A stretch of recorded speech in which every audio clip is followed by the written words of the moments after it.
देखिए, दिल्ली की तिहाड़ जेल हो चाहे बॉम्बे की आर्थर जेल हो, जहाँ पर बड़े बड़े टेररिस्ट, बड़े बड़े उग्रवादी और जिस तरह आपने नाम लिया, और शाहीन बाग और यमुना पार के दंगों से जुड़े हुए जो अपराधी हैं, चाहे उनमें पिंजरा तोड़ ग्रुप है या और जो बाकी क्रिमिनल्स जो इस सारे दंगे फसाद से जुड़े हुए थे, वो सारे तिहाड़ जेल के अंदर बंद हैं। दूसरी दिल्ली की तमाम जेलों के अंदर बंद हैं। तो हमेशा से ये निशाने पर रही हैं।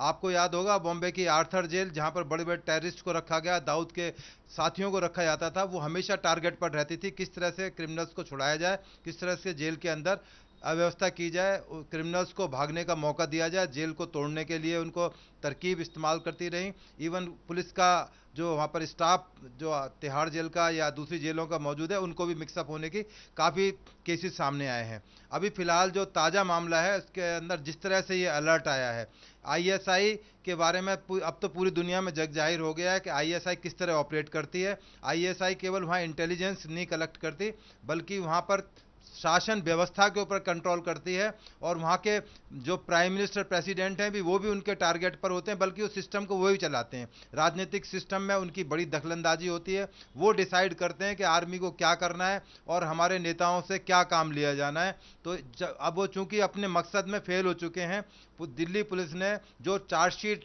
डे बाय डे फाइल की हैं और बड़े बड़े टेररिस्ट को और बड़े बड़े पिंजड़ा ग्रुप या दूसरे लोगों को जो अरेस्ट किया गया है, तो एक बड़ा फ्रस्ट्रेशन उनके माइंड में गया है कि हम अपने मकसद में कामयाब नहीं हो पाए। It's a failure, it's a big failure of ISI. और दूसरी तरफ आप देखिए कि राम मंदिर का जजमेंट आ गया है, दूसरी तरफ 370 है, तीसरी तरफ राफेल आ गया है। तो उनकी जो फ्रस्ट्रेशन दिन पे दिन बढ़ती जा रही है। अब वो इस चीज़ को डाइवर्ट करने के लिए कि किस तरह से इसको डाइवर्ट किया जाए, दुनिया का अटेंशन डाइवर्ट किया जाए, तो वो कोशिश कर रहे हैं कि जो जेल के अंदर जो उस दौरान जो दंगों के अंदर जो अरेस्ट हुए थे, अक्यूज अरेस्ट हुए थे, उनको वहां से निकाला जाए, उनको आज़ाद करा जाए। क्योंकि उनकी जो फंडिंग हुई थी, पीएफआई की फंडिंग हो चाहे आईएसआई की तरफ से जो फंडिंग्स आ रही थी, वो सारी उनकी जीरो हो चुकी है। क्योंकि उनके सारे मकसद हमारी इंटेलिजेंस एजेंसीज और पुलिस ने फेल कर दिए हैं, और वो जेल के अंदर है, जिनकी संभावना अब बिल्कुल नहीं है कि वो कभी जल्दी से जेल में आ सके। क्योंकि उनके खिलाफ इतने पुख्ता और एविडेंस इकट्ठे पुलिस ने किए हैं, इंटेलिजेंस एजेंसीज ने किए हैं, चाहे एनआईए की मदद से किए गए, सीबीआई की मदद से किए गए, जो हमारी एक्सपर्ट्स की ओपिनियन है, एफएसएल की रिपोर्ट्स हैं। तो अब उनकी संभावना कम है, क्योंकि उसमें मर्डर के केसेज है। आई थिंक 40 से ऊपर तो मर्डर के केसेज है, तो जिसमें आजीवन कारावास, फांसी की सजा हो सकती है। तो उनके बाहर निकलने की संभावना कम है। तो ये आईएसआई की एक छटपटाहट है, तो चाहती है किसी तरह से इनको रिहा कराया जाए। तो सर ये इसके लिए आईएसआईएस जैसे संगठन का इस्तेमाल कर रही है, ऐसे इनपुट भी आए हैं।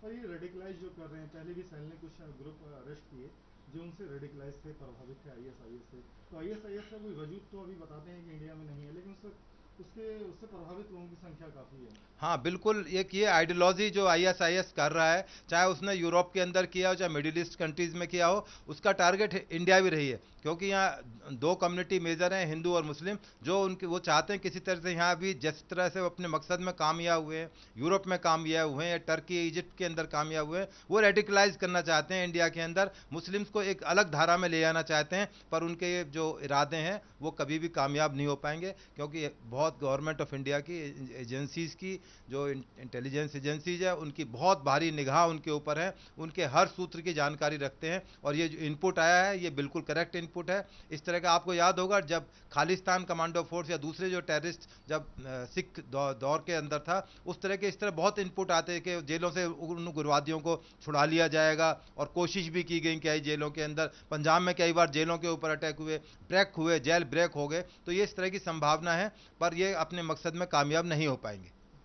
सलाखों के पीछे पहुंच चुके दिल्ली दंगों के बड़ी संख्या में आरोपी जमानत के लिए छटपटाते नजर आ रहे हैं। वह जमानत लेने के लिए अदालत में न सिर्फ मनगढ़ंत झूठी दलीलें पेश कर रहे हैं, बल्कि झूठे रिकॉर्ड भी रखे जा रहे हैं। हाल में एक आरोपी फैजल फारूक ने अदालत से जमानत लेने के लिए फर्जीवाड़ा किया, जिसके सामने आने के बाद उसके खिलाफ मुकदमा भी दर्ज कर लिया गया है। लेकिन इन तथ्यों से साफ होता है कि दिल्ली दंगों के आरोपी सलाखों से बाहर आने के लिए बेचैन हैं। उनके अंदर एक फ्रस्ट्रेशन है कि जिस तरीके से वो दिल्ली दंगों की साजिश में शामिल रहे और अब वो सलाखों के पीछे पहुंच गए हैं, तो उन्हें ये डर है कि इन सलाखों से बाहर आना आसान नहीं है।